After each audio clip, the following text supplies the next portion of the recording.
Assalamualaikum warahmatullahi wabarakatuh. Selamat pagi anak-anak, apa kabarnya hari ini? Semoga sehat dan tetap semangat. Nah, hari ini kembali lagi bersama Ibu Niken Sekarini. Nah, sebelum kita memulai pembelajaran hari ini, alangkah baiknya kita berdoa menurut agama dan kepercayaannya masing-masing. Berdoa dimulai. Berdoa selesai. Nah, anak-anak masih ingat tidak pembelajaran ketiga kemarin tentang apa? Ya, tepat sekali. Kemarin kita belajar tentang jenis usaha ekonomi yang dilakukan secara perorangan. Hari ini kita akan mempelajari tentang pembelajaran keempat, yaitu tentang usaha ekonomi yang dikelola oleh kelompok. Nah, simak materi pembelajaran berikut ini ya. Tujuan pembelajaran hari ini yang pertama, melalui kegiatan mengamati bacaan dan berdiskusi, siswa mampu membuat peta pikiran tentang usaha ekonomi yang dikelola kelompok dengan benar. Yang kedua, melalui kegiatan membuat clipping, siswa dapat mengidentifikasi jenis-jenis usaha yang dikelola kelompok dengan benar. Yang ketiga, melalui kegiatan mengamati, siswa dapat menceritakan keragaman adat istiadat di lingkungan sekitarnya dengan benar.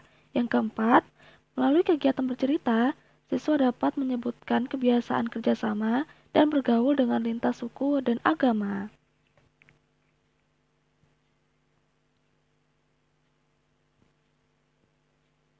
Hari ini kita akan mempelajari pelajaran tentang SD kelas 5, tema 8, subtema 2, manusia dan lingkungan, pembelajaran keempat.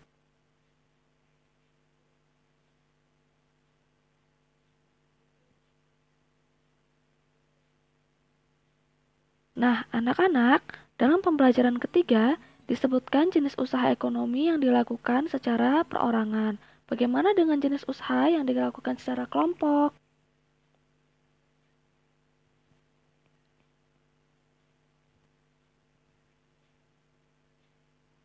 Nah, usaha ekonomi yang dikelola kelompok ini dikelola secara bersama, baik modal, pengelolaan, maupun keuntungan. Bentuk usaha ekonomi bersama yaitu sebagai berikut. Yang pertama ada BUMN. BUMN atau Badan Usaha Milik Negara atau perusahaan negara yaitu sebuah perusahaan yang seluruh atau sebagian besar modalnya dimiliki oleh negara. BUMN dapat berbentuk perusahaan umum atau perum dan perseroan terbatas atau persero. BUMN bergerak di bidang usaha yang bersifat strategis atau vital, misalnya bidang energi listrik dan telekomunikasi. BUMD merupakan perusahaan yang seluruh atau sebagian besar modalnya dimiliki pemerintah daerah.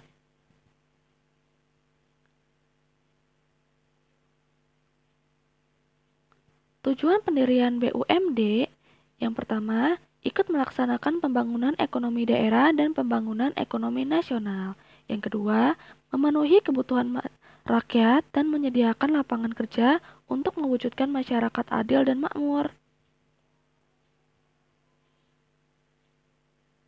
Yang kedua ada BUMS atau Badan Usaha Milik Swasta, merupakan perusahaan yang seluruh sahamnya dimiliki oleh swasta. Yang pertama ada firma. Firma adalah usaha ekonomi bersama yang didirikan oleh sekurangnya dua sekutu.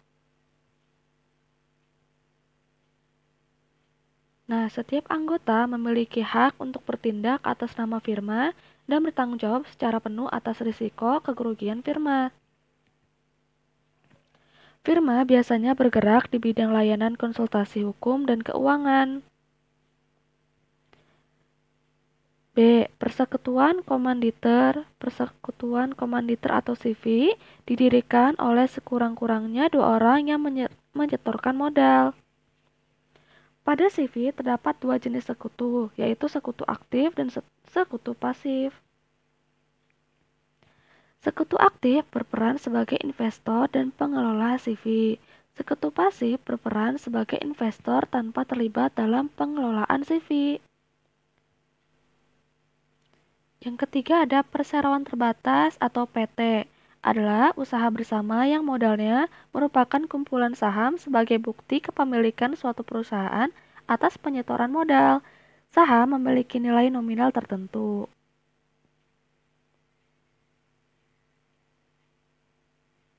Pemilik saham akan memperoleh keuntungan berupa dividen. Bagi perseroan yang ingin mengembangkan dan memperluas usaha, sahamnya dapat diperdagangkan di pasar modal. Nah, yang ketiga ada koperasi.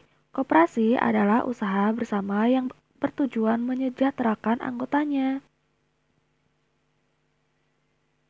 Berdasarkan Undang-Undang Nomor 25 Tahun 1992 tentang Perkoperasian, koperasi adalah badan usaha yang beranggotakan orang-orang atau badan hukum koperasi dengan melandaskan kegiatannya berdasarkan prinsip koperasi sekaligus gerakan ekonomi rakyat yang berdasarkan asas kekeluargaan. Koperasi sesuai dengan UUD 1945 pasal 33 ayat 1 yaitu bentuk perekonomian disusun atas usaha bersama berdasarkan asas kekeluargaan. Koperasi pertama kali dikembangkan oleh Dr. Andes Muhammad Hatta. Atas perannya tersebut, beliau dijuluki Bapak Koperasi Indonesia. Bentuk-bentuk koperasi di Indonesia yaitu A. Koperasi konsumsi, yaitu koperasi yang menyediakan berbagai barang konsumsi untuk memenuhi kebutuhan sehari-hari. Tujuannya untuk memenuhi kebutuhan konsumsi sehari-hari bagi anggota dengan harga dan mutu layak. B. Koperasi simpan pinjam, menyediakan layanan simpan pinjam. Koperasi jenis ini menerima simpanan dari anggota dan selanjutnya uang yang telah terkumpul dipinjamkan kepada anggota. C. Koperasi produksi, yaitu koperasi yang menyediakan bahan baku produksi dan menyalurkan hasil produksi anggotanya. Koperasi ini beranggotakan para produsen atau pengusaha, misalnya pengusaha batik, tahu, tempe, dan sapi perah. D. Koperasi jasa, yaitu koperasi yang menyediakan layanan atau jasa tertentu bagi anggotanya, contohnya koperasi angkutan. E. Koperasi serba usaha, yaitu koperasi yang mengelola berbagai jenis usaha, misalnya penyediaan barang konsumsi, simpan pinjam, penyediaan bahan baku, dan penyaluran hasil produksi. Contohnya, koperasi unit desa atau KUD. Nah, anak-anak, setelah itu temukanlah pengertian dan ciri-ciri dari setiap jenis usaha. Tulislah pada peta pikiran berikut. Jenis usaha masyarakat Indonesia. Yang pertama ada firma. Pengertiannya adalah usaha ekonomi bersama yang didirikan oleh sekurangnya dua sekutu. Ciri-cirinya, setiap anggota memiliki hak untuk bertindak atas nama firma dan bertanggung jawab secara penuh atas risiko kerugian firma. Yang kedua, ada persekutuan komanditer. Pengertiannya, persekutuan komanditer atau CV adalah perusahaan yang didirikan oleh sekurang-kurangnya dua orang yang menyetorkan modal. Ciri-cirinya pada CV terdapat dua jenis sekutu, yaitu sekutu aktif berperan sebagai investor dan pengelola CV dan sekutu pasif berperan sebagai investor tanpa terlibat dalam pengelolaan CV.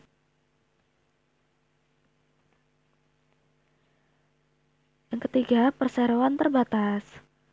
Artinya adalah usaha bersama yang modalnya berupa kumpulan saham. Ciri-cirinya, saham sebagai bukti kepemilikan suatu perusahaan atas penyetoran modal.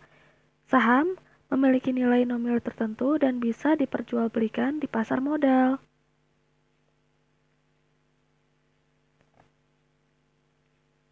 Selanjutnya ada koperasi. Koperasi adalah usaha bersama yang bertujuan menyejahterakan anggotanya.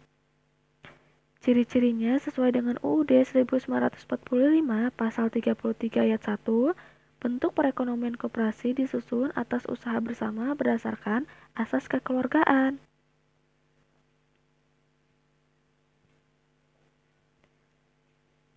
Lalu ada Badan Usaha Milik Negara atau BUMN. Pengertiannya adalah perusahaan yang seluruh atau sebagian besar modalnya dimiliki oleh negara.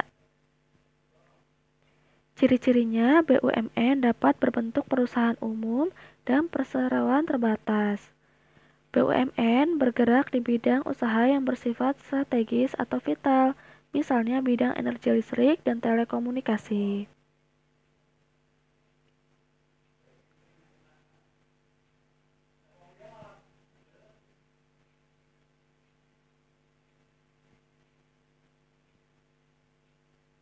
Nah, selanjutnya ada teks bacaan tradisi rasulan di Gunung Kidul.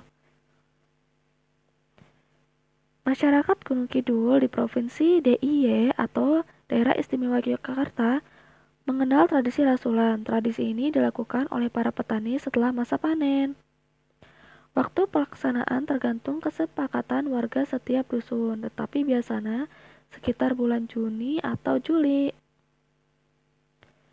Rasulan berlangsung selama beberapa hari. Rangkaian kegiatan diawali dengan kerja bakti atau membersihkan lingkungan sekitar dusun.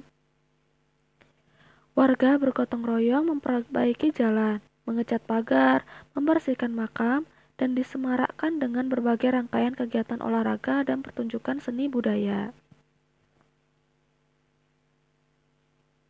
Berbagai tradisi dan atraksi seni budaya pada perayaan Rasulan di Gunung Kidul ini berhasil menarik perhatian wisatawan baik lokal maupun luar negeri.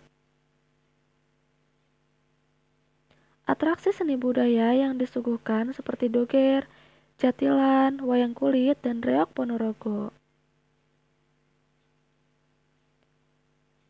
Nah, puncak keramaian acara Rasulan terjadi saat diselenggarakannya kegiatan kirap. Kirap adalah semacam karnaval atau arak-arakan mengelilingi desa. Dalam acara kirap itu dibawa pula tumpeng dan sajian berupa hasil panen seperti pisang, jagung, padi, sayur mayur, dan hasil panen lainnya. Di akhir kirap, warga melakukan doa bersama di balai dusun. Mereka berdoa memohon ketentraman dan keselamatan seluruh warga. Acara kemudian dilanjutkan dengan kegiatan perebutan tumpeng yang ditunggu-tunggu oleh masyarakat dan wisatawan. Tradisi rasulan merupakan aset budaya yang harus dipertahankan. Tradisi ini melestarikan jiwa kebersamaan dan semangat gotong royong, sehingga keharmonisan masyarakat dapat terjaga. Selain sebagai sarana untuk memupuk semangat kekeluargaan, tradisi ini juga menjadi salah satu wadah untuk melestarikan kesenian daerah Gunung Kidul. Nah, sekian pembelajaran hari ini yang dapat Ibu sampaikan. Semoga bermanfaat. Nah, anak-anak, hari ini kita telah mempelajari mengenai usaha ekonomi yang dikelola oleh kelompok, serta tradisi rasulan di Gunung Kidul. Nah, untuk menutup pembelajaran hari ini, alangkah baiknya kita berdoa menurut agama dan kepercayaannya masing-masing. Berdoa dimulai. Berdoa selesai. Sekian pembelajaran hari ini. Wassalamualaikum warahmatullahi wabarakatuh.